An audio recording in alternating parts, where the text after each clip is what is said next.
সময় বলতে কোনো কিছু ছিল না। যখন সময় বলতে কোনো কিছু ছিল না, তখন আমার নবীর নূর ছিল। আল্লাহ সৃষ্টি যখন করলেন তখন থেকে আমার নবীর নূর ছিল।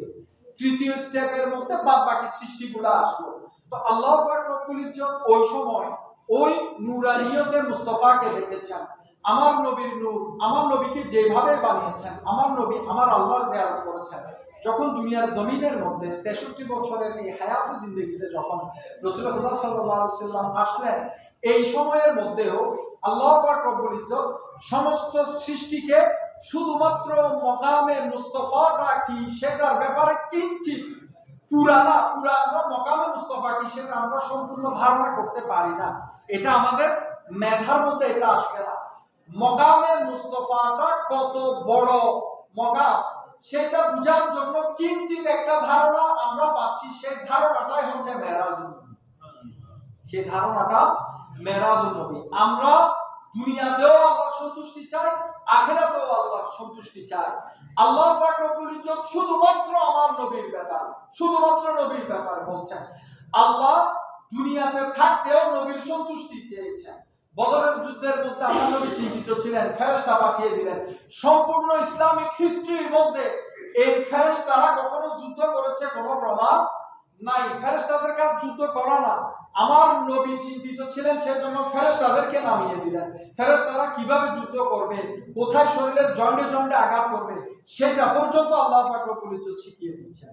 তাহলে চিন্তা করে দেখুন, আল্লাহর নবী চিন্তিত হলে যদি ঊর্ধ্ব আকাশের ফেরেশতা আল্লাহ নামিয়ে দেন, আল্লাহর নবী চিন্তিত হলে আল্লাহ পাক রব্বুল ইজ্জত যে কোনো কিছু যেটাই দরকার হয়, যে উম্মতের কথা বলেছে, উম্মতের ব্যাপারে বলছেন আপনার অর্ধেক উম্মত বিনা হিসেবে জান্নাতে যাবে, শেষ পর্যন্ত এটা নিয়ে কথাবার্তা হতে হতে আল্লাহ বলে দিচ্ছেন, হে নবী আপনি চিন্তা করবেন না, হাসরের ময়দানে আপনি যতক্ষণ চাইবেন, যতজন চাইবেন, আপনি যাহা চাইবেন তাহাই হবে। যাদের জন্য শাফাআত করবেন এখানে কোনো সংখ্যা থাকবে না। আপনি যাদের জন্য শাফাআত করবেন সবগুলোকে আমি আল্লাহ মাফ করে দিব। তাহলে দুনিয়াতে থাকতেও নবীর এই সন্তুষ্টিটা আল্লাহ চায় না, আল্লাহ চেয়েছে। হাসরের ময়দান হবে মকামে মুস্তাফার সর্বোচ্চ শোডাউন। এর চাইতে বড় শোডাউন আর কিছু হবে না। এটা হবে হাসরের ময়দান।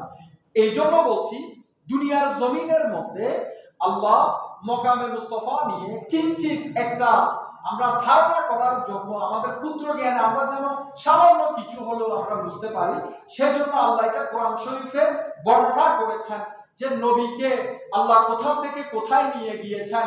এমনকি এক পর্যায়ে যখন রাসূলুল্লাহ সাল্লাল্লাহু আলাইহি ওয়াসাল্লাম আল্লাহর সান্নিধ্যে যখন গেলেন, যখন আল্লাহর সান্নিধ্যে গেলেন, সুম্মা জামা ফাতাদাল্লাহ ফাকানা কাবা কাউসাইন আদনা, আল্লাহ বলেন, আল্লাহ চাইলে বলতে পারতেন যতটুকুতে এসেছে এতটুকু যথেষ্ট। আল্লাহ বলে যে না, আপনি আরো নিকটে আসুন, আপনি আরো নিকটে আসুন। সারাটা জীবন আমরা চিন্তা করি যে আমরা তরিকতপন্থী, আমরা